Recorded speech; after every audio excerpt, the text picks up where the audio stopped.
que en el patio de su casa encontraron a mi madre con la que han estado viviendo durante 9 años. Y eso, por más que lo maquillen y por más que lo quieran, por parte de la defensa, colaborar en el esclarecimiento de los hechos, eso es una prueba vital, es decir, que mi madre estaba en esa casa. ¿Cómo vivís ese momento en el que ese miércoles 11 de marzo, imagino que es una fecha que no se os va a olvidar en la vida, por desgracia, la UCO comunica que han encontrado allí los restos óseos de vuestra madre, de Francis?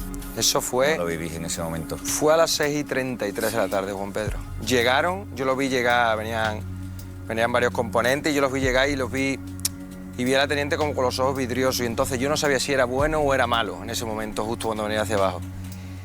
Y entramos hacia casa, nos dieron pasar, pasamos, y eso nos habló el capitán, creo, ¿no? Capitán. Sí, ¿cómo capitán.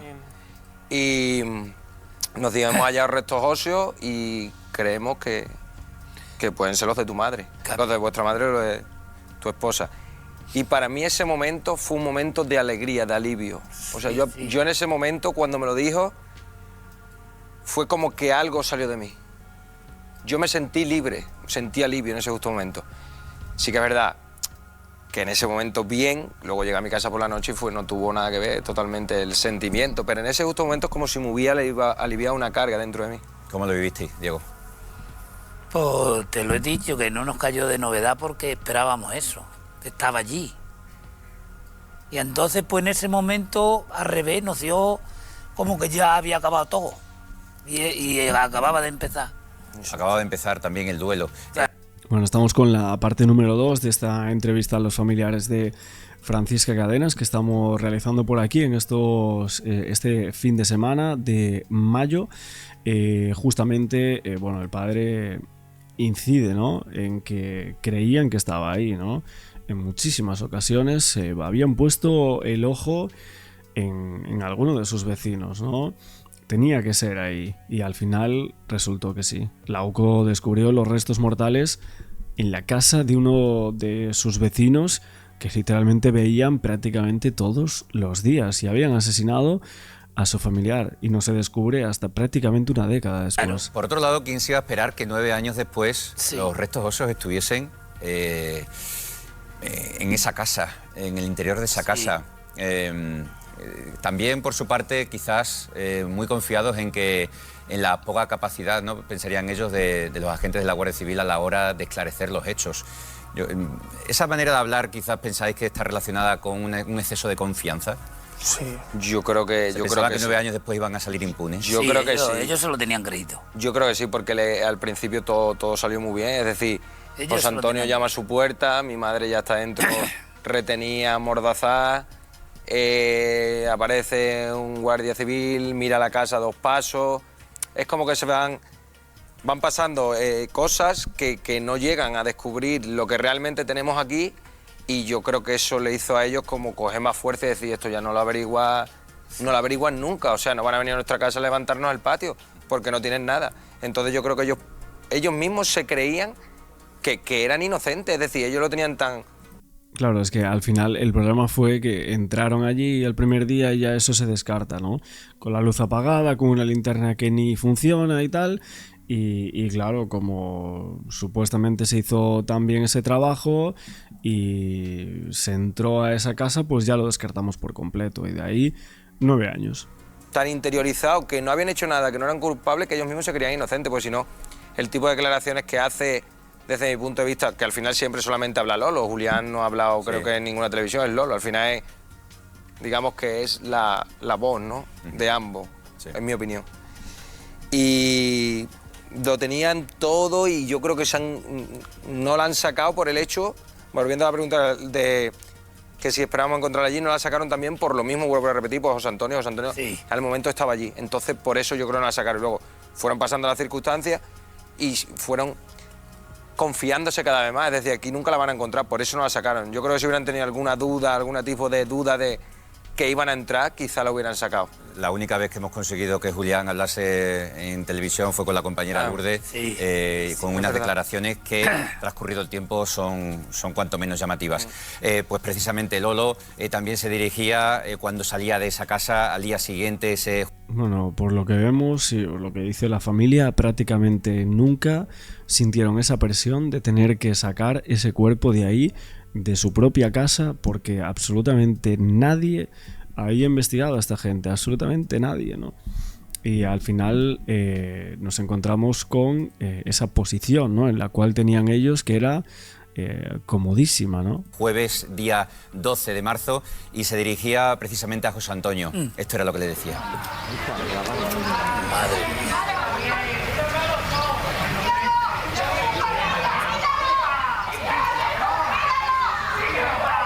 Ese encuentro fugaz en el que sale de la vivienda y lo introducen en el coche, ya esposado, ya detenido. José Antonio, ¿cómo lo vives? ¿Qué te dice ahí? ¿Qué palabras intercambiáis? Bueno, le dice que son inocentes, ¿no? Que ellos no han sido. Hay que ver un poco el perfil de este sujeto, ¿no? Es decir, es un perfil de un sujeto que maneja los hilos. Psicópata, asesino puro y duro, bueno, presunto asesino, pues estamos en un estado de derecho y encima tengo que hablar de presunto asesino de 2 personas que han matado y han descuartizado a mi madre. Pero bueno, vamos a hablar con presunto asesino. Me dijo que...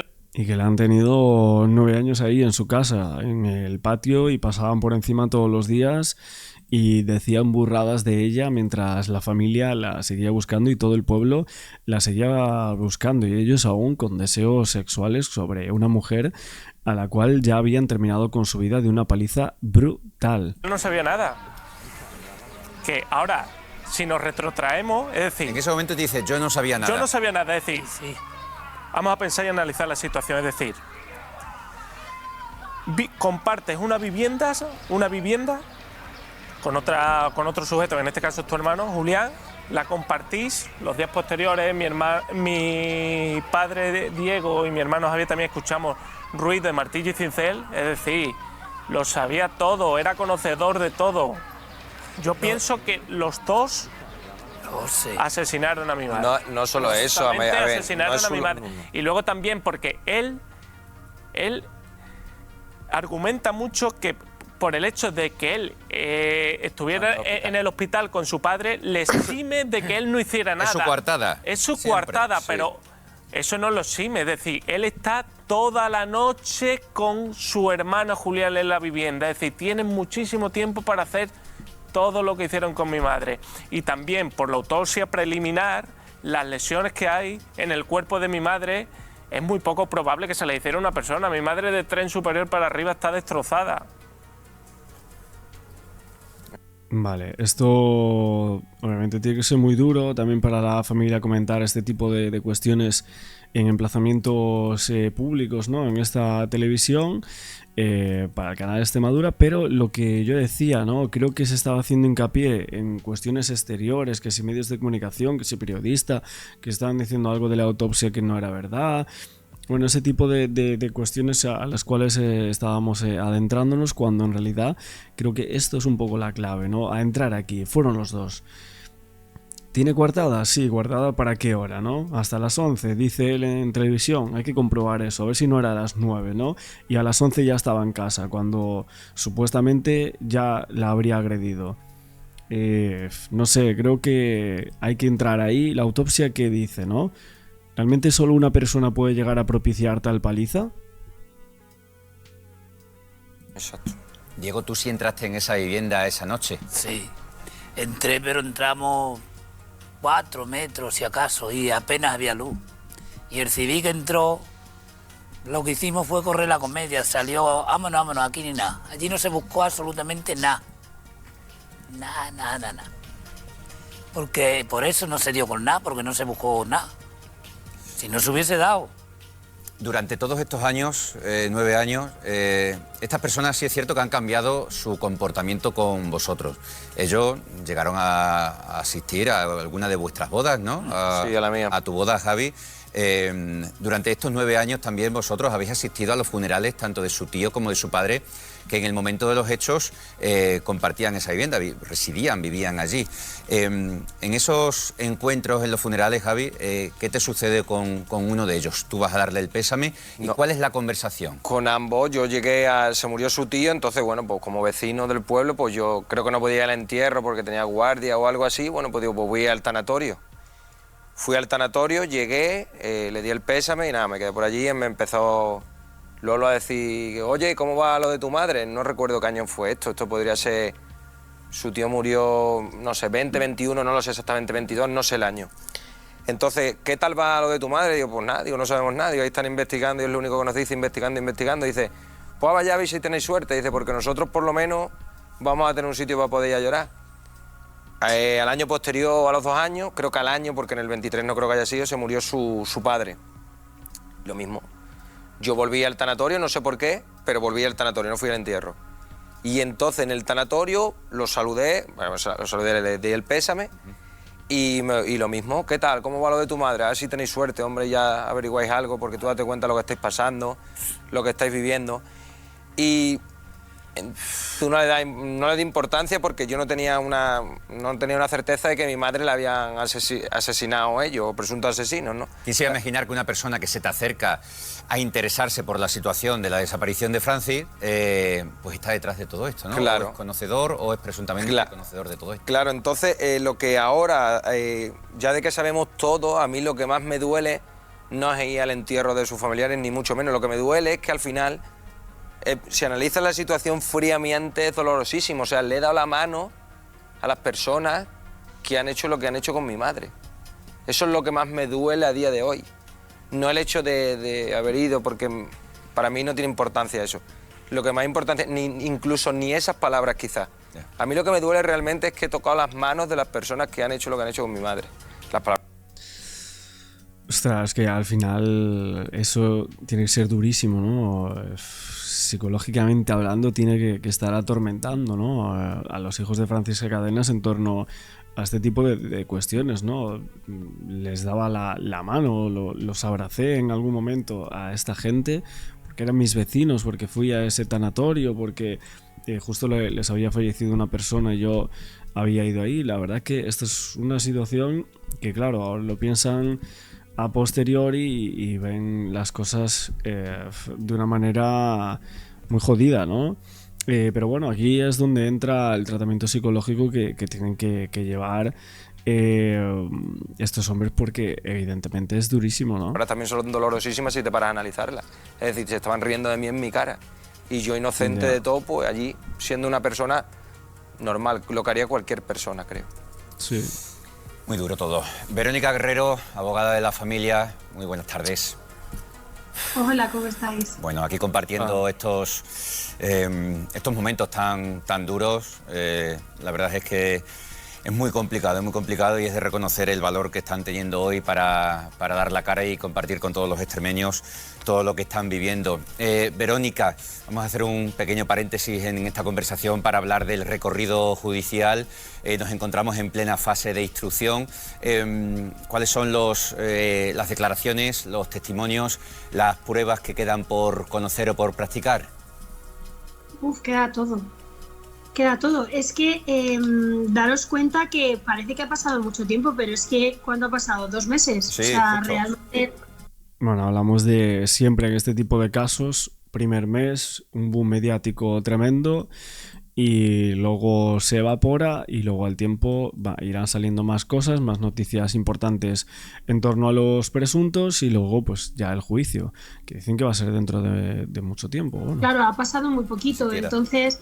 en este momento lo único que tenemos son las declaraciones que ha habido en el juzgado, los informes preliminares de las autopsias, que son 2. Ahora mismo los restos óseos de Francisca están aquí en Madrid para el estudio antropológico, volverán al IML de Badajoz, se tendrá que dictar la autopsia definitiva, nuestro perito tendrá que verlos, se tiene que analizar todo lo que la UCO ha sacado de la vivienda de estas 2 personas. Se tiene que comparar ADN, se tiene que sacar la información de los teléfonos, falta todo. Claro. O sea, realmente ha pasado muy poco tiempo. Tened en cuenta que una instrucción así, 2 años es fácil, que nos tiremos, solo en instrucción. Solo en O sea, fase de instrucción, con lo que el juicio podrá estar para dentro de 2 años y medio, 3 incluso, hablando de la sentencia. Bueno, eso depende luego también de la carga de trabajo que tenga la Audiencia Provincial de Mérida. En el caso de Manuela fueron 4. Claro, eso es. Fueron 4 años desde que se detuvo Eugenio. O sea que... Sí. Precisamente quería referenciar un poco el caso de Manuela. Cada caso es distinto, cada caso es un mundo, pero como abogada de ambos casos, teniendo en cuenta que el estado de los restos óseos también es distinto, pero en el caso de Manuela se pudo acreditar el móvil sexual para acabar en esa solicitud y en esa sentencia de prisión permanente revisable. Este es el objetivo también, ¿no? Uno de los objetivos principales en esta fase de instrucción, ¿no? Averiguar, identificar a los responsables de los hechos, averiguar lo sucedido para intentar determinar si hubo o no móvil sexual. Sí, eso forma parte obviamente del debate, ¿no? de la prueba, pero para poder llegar a esa conclusión, nosotros como acusación tenemos una teoría, obviamente, o sea, claro que tenemos una teoría. Yo tengo siempre tendencia a tener mi línea de acusación y luego a partir de las pruebas que van surgiendo la voy un poco perfilando, ¿no? Entonces nuestra línea de acusación la tenemos, por supuesto. Yo no te puedo dar una certeza de que mi línea de acusación sea la que es. Lo que sí te digo es que a día de hoy tengo motivos para pensar que esa es la línea de acusación correcta. Entonces, en el momento en el que...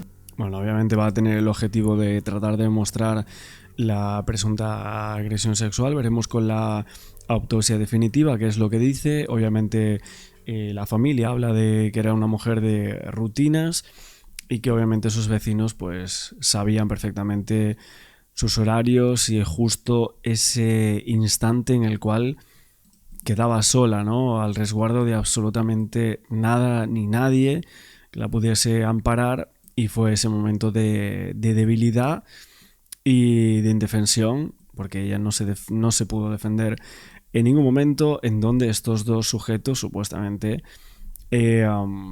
terminaron con su vida de una forma despiadada. Que acabe la instrucción y tenga pruebas suficientes como para que en el caso de que se haya dado un delito contra la libertad sexual de Francisca, por supuesto que pediré la prisión permanente revisable, no os quepa la menor duda. O sea, en el momento en el que yo tenga esa prueba, voy a por todas.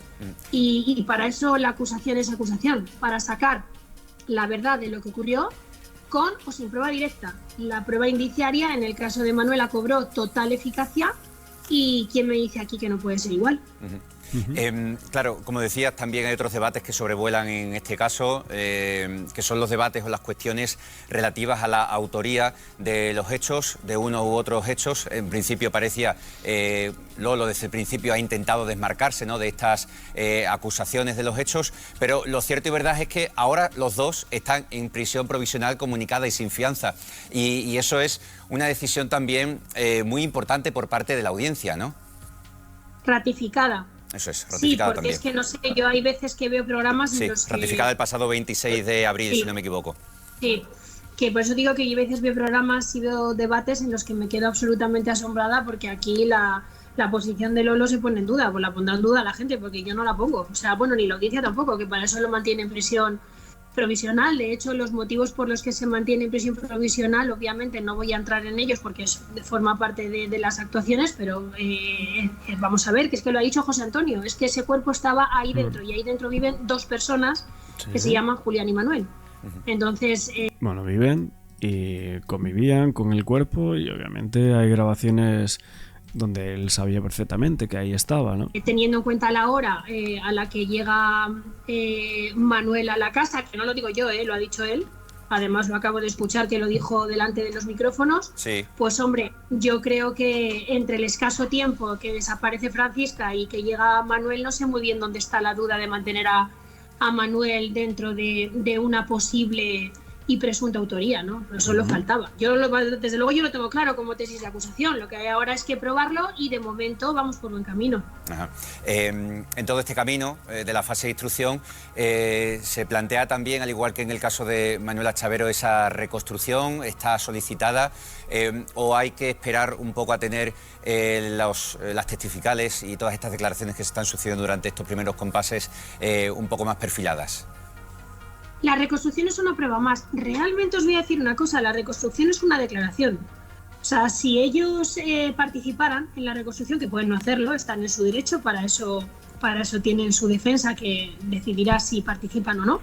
La reconstrucción no deja de ser una declaración en la que lo que pasa es que es una declaración in situ, que también sirve para grabar todo el recorrido y que luego el jurado se haga cuenta un poco, porque claro, al jurado no lo llevas y lo pones en la calle, lo subes, lo bajas para que vean el recorrido. Al jurado lo que tienes es que mostrárselo en sala. De hecho, todo lo que se haga en instrucción no sube al jurado. Solamente sube al jurado lo que no pueda volver a practicarse en juicio. Las declaraciones el jurado no las ve, las de instrucción. Ve luego las que se practican en juicio. Pero la reconstrucción es una prueba que sí que le permite al jurado poder ver ese recorrido. Entonces, yo la pediré en el momento en el que vea que tengo datos suficientes como para que pueda ser útil para todas las partes, o sea, porque la reconstrucción es una prueba que puede ser útil incluso para la propia defensa. O sea, yo creo que es una prueba necesaria para que ellos mismos puedan contar lo que pasó a su manera, que no va a ser decir la verdad, seguro, eso ya lo tengo yo más que claro, y poder ver si es coherente lo que cuentan con el escenario que se va viendo. Claro. Bueno, no han dicho la verdad nunca en prácticamente esta década, así que no esperemos que en esa reconstrucción lo vayan a hacer, ¿no? Los motivos parecen bastante claros, esa cosificación, ¿no? Misoginia que ejercían estos dos señores también hacia otras mujeres, y bueno, la UCO fue tejiendo un perfil, ¿no?, entre estas personas, hasta en algún punto ver unas filias enormes dentro de otras situaciones, dentro de otros casos, con otras vecinas. De hecho, yo creo que lo que se pensaban es que podían volver a actuar, podían llegar a volver a actuar, y entonces tenían muy medidas todos sus pasos, todas las quedadas con algunas vecinas y demás, y esas cuestiones la UCO las tenía muy presentes, porque incluso llegaban a creer que estos señores podían actuar en nada, ¿no? Lo cierto es que no actuaron en otros 8 años y medio otra vez, y bueno, estarían ya a punto de volver a resarcir, bueno, esas filias, o como queráis decirlo, que tenían, y que obviamente esta gente no puede estar fuera de prisión. Esta gente tiene que estar controlada, tiene que estar en prisión, y no puede ni merece vivir con las demás personas que estamos en este mundo, siendo totalmente sincero. Y no, sinceramente, con la altura, con la edad que ya tienen, me parece bastante complicado la reinserción de estas personas. Para mí, permanente revisable para los dos, sinceramente, viendo el caso. No creo que puedan llegar a tener ningún tipo de reinserción posible, viendo el caso en el cual nos estamos situando a día de hoy. Presentes en ese momento, porque es un escenario muy duro.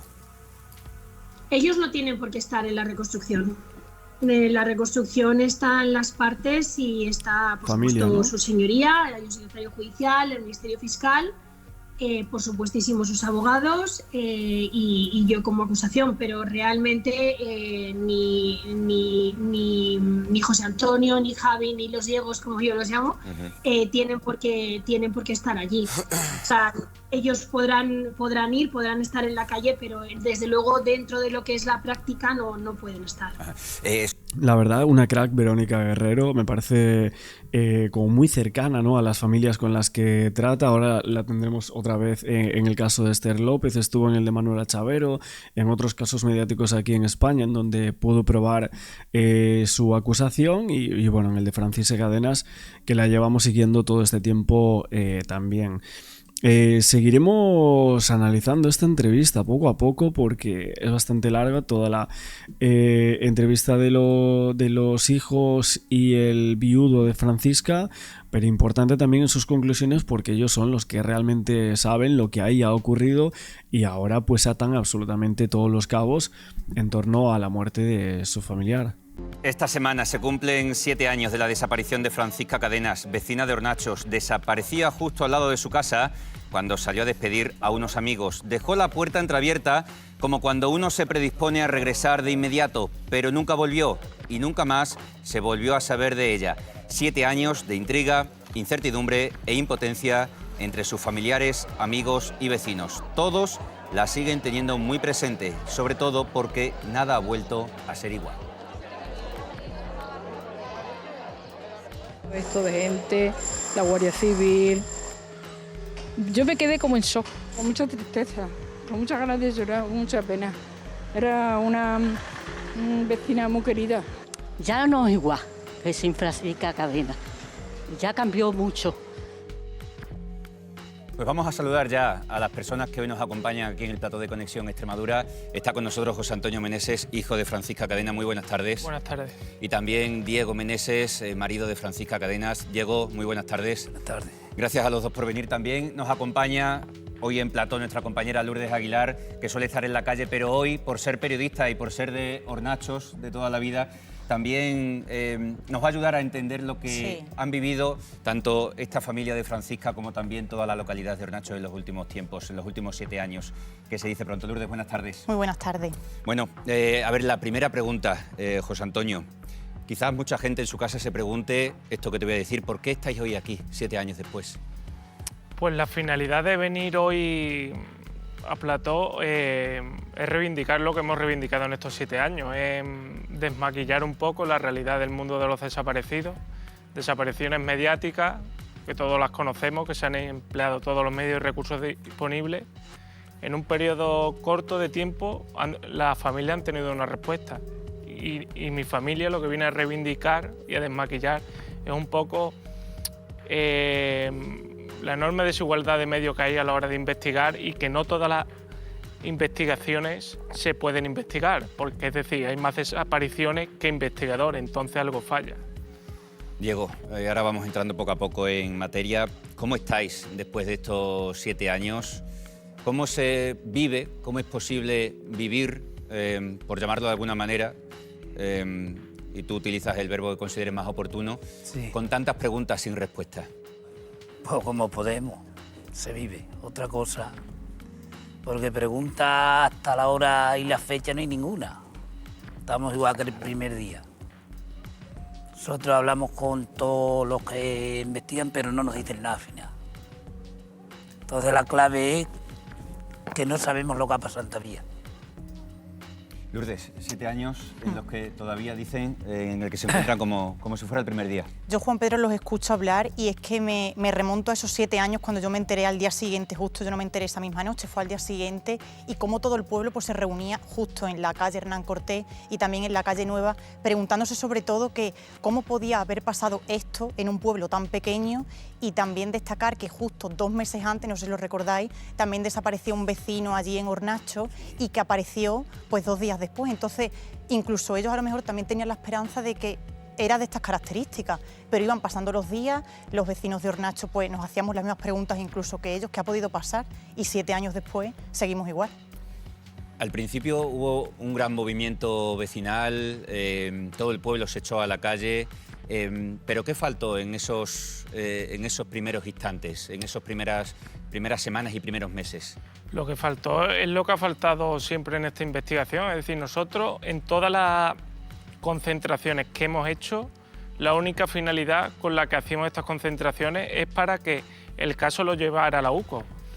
El hecho de pedir que el caso lo lleve la UCO, con esto no, ni mucho menos estoy menospreciando la labor de la Unidad Orgánica de Policía Judicial de Badajoz. Es decir, son profesionales como la copa de un pino, pero tienen sus limitaciones. Es decir, es un equipo muy pequeñito y tú una desaparición de esta complejidad pues no la puedes investigar con 4 o 5 personas, porque necesitan muchos efectivos, a pie de campo, investigación pura y dura. Entonces pues pasa lo que nos está pasando, que el caso está enquistado, bajo mi punto de vista, y es prácticamente imposible de que haya un detonante y se detenga a alguna persona. Claro, hay que decirle a los espectadores que el caso sigue desde aproximadamente un año, un poco antes de un año, fue cuando se decretó ese secreto de sumario, está bajo secreto de sumario, y desde entonces no habéis podido tener acceso a ningún tipo de información, como es lógico. ¿Vais en los próximos meses a recurrir este secreto de sumario? ¿Vais a hacer algo al respecto? Pues lo tendremos que pensar con la familia, es decir, mi padre y mis hermanos, a ver qué tenemos que hacer, porque no podemos seguir como vamos hasta la fecha. Es decir, ha pasado mucho tiempo y hay que recordar que cuando se cumplen 10 años a una persona la tienes que declarar por fallecida, y no me quiero ver en esa tesitura de un plato de buen gusto. Claro, porque quizás lo peor de las desapariciones, Diego, es cuando no puedes darle la despedida que una persona se merece, y en la cultura que tenemos, en la cultura en la que nos hemos criado y hemos crecido, sí. Pues queremos darle ese descanso, ¿no?, que toda persona se merece. ¿Cómo se vive así? ¿Cómo lo llevas en tu día a día? Pues se vive muy mal, pensando siempre lo mismo. Porque cuando muere una persona, bueno, sabes lo que ha pasado, pero aquí es que no sabes lo que ha pasado, que es lo malo. Eso es un sin vivir todos los días. Un sin vivir que comparten también muchos vecinos de la localidad, sobre todo teniendo en cuenta que aquello que pudo pasar sucedió justo al lado de vuestra casa, por ese callejón que veíamos ahora mismo en directo, y que por el que seguramente tengáis que pasar un día sí y otro también. Muchos días. Muchos días, en muchas ocasiones. Vamos a marcharnos en directo hasta la localidad de Hornachos. Vamos a hablar con una persona que era amiga y vecina y amiga de Francisca Cadenas. Ella es Maribel Carracedo. Hola, Maribel, buenas tardes. Hola, buenas tardes. Buenas tardes. Maribel Caballero, sí. A ver, ¿qué recuerdas? ¿Qué recuerdas de Francisca? ¿Cómo era tu relación con ella? Bueno, pues mi relación con Francisca era muy buena, como vecina y como amiga. Y bueno, su hijo José Antonio, el que está ahí ahora mismo en plató, pues es de la misma edad que mi hijo, y amigos de toda la vida, y la verdad que hemos hecho muchas cosas en común. Maribel, ¿cuándo fue la última vez que tú viste a Francisca? ¿Ese día hablaste con ella? Sí, la tarde de la desaparición, aquella tarde, sobre las 8. Yo venía de casa de mi madre y ella estaba en la puerta, que iba a tirar basura porque estaba arreglando lo que nosotros decimos aquí en los pueblos, el doblado. Estaba de limpieza. Y entonces, sobre las 8 y pico, hablé con ella, y fue la última vez que pude hablar con ella, de verdad. Sobre las 8 y pico de la tarde, Francisca desaparecía poco antes de las 11 de la noche, un momento en el que tú, José Antonio, entrabas en casa, ¿verdad? Creo que regresabas a casa, no sé si del trabajo, y tu madre te decía, ahora vuelvo y te hago la cena. Esas fueron sus últimas palabras. Sí, esas son las últimas palabras que tengo de mi madre. Es decir, yo llegué de trabajar, como bien has comentado, ¿no?, y mi madre iba a acompañar a la niña que cuidaba y al matrimonio, Antonio y Adelaida. Entonces ella me dijo que no me hiciera la cena, evidentemente, porque tenía la intención de volver, ¿no? Y han pasado 7 años y me sigo haciendo la misma pregunta de qué pasó aquella noche. ¿En qué momento? Y recalcar también, Juan Pedro, eso que Francis, como la conocemos nosotros en el pueblo, que ella salió con unas mallas, con una camiseta de manga corta, sin documentación ninguna, sin el móvil, porque, bueno, pues su rutina diaria, ¿no?, el llegar a casa y el prepararle la cena. Entonces... Lourdes, creo que quieres preguntarle algo a Maribel. Sí, Maribel, buenas tardes. Sabemos pues que Hola, eras tardes, amiga íntima de Francisca, y bueno, preguntarte, que ya le hemos preguntado a la familia cómo lleva esta situación después de 7 años, pero ¿cómo lo llevas tú siendo, bueno, pues su mejor amiga? Bueno, pues la verdad es que mal. Han pasado 7 años, pero ella siempre está muy presente. Además, vivimos justamente encima de ellos, y cada vez que salimos a la calle o cruzamos el callejón, vemos a sus familiares, a su marido, a sus hijos. Muy presente, siempre está muy presente. La tenemos muy, muy presente. Maribel, supongo que nada ha vuelto a ser igual en Hornachos, y menos en tu caso por vivir justo encima de la vivienda de esta familia, ¿no? No, por supuesto, por supuesto. El tiempo ya hace 7 años y el tiempo, bueno, va curando, pero la verdad es que nosotros aquí, pues, la tenemos muy presente, siempre. Maribel, este jueves... sí. No, que cada vez, como los niños han ido creciendo siempre con ellos y si los niños tienen cosas que hacer o cosas que siempre la tenemos presente, muy presente. Más que una vecina para vosotros, ¿no, José Antonio, ella? Sí, es una vecina y también pariente mía. Ah, también. Su madre y mi madre prima. Al final en los pueblos, bueno, pues esas relaciones que tenemos, ¿no? Oye, Maribel, este jueves hay una nueva concentración para, bueno, pues como ya comentaba José Antonio, para recordar a Francisca, para hacer esa reivindicación, para mantener viva la llama de esta desaparición, de su búsqueda, de esta investigación. ¿Qué le dirías a los vecinos de Hornachos y también de localidades del entorno que siempre se han mostrado muy proclives a ayudar, a colaborar y a arrimar el hombro en esas concentraciones y desde el primer minuto también en todas aquellas búsquedas y batidas que se desarrollaban? ¿Qué le dirías a toda esa gente para que este jueves fueran a esa concentración y que no decaiga el ánimo? Pues eso, que vengan, que estén con nosotros, que estén con la familia y que cuantas más gente seamos mejor para que esto no quede en el olvido y no sea una desaparecida más. Queremos que haya una respuesta y queremos encontrarla y queremos saber qué pasó aquel 9 de mayo del 2017, hace 7 años, que son muchos años, es mucho tiempo, la verdad. Maribel, pues te agradecemos que hayas estado unos minutos aquí con nosotros en directo en Conexión Extremadura y mucha suerte para todos, mucho ánimo. Venga, gracias. Muchas gracias. Precisamente, Maribel, nombraba lo que sucedía en ese 9 de mayo. Vamos a retroceder en el tiempo. Hace 7 años pasaba todo esto que vais a ver a continuación, la reconstrucción de los hechos, en la que se ha encargado nuestro compañero José Domingo, allí en Hornachos.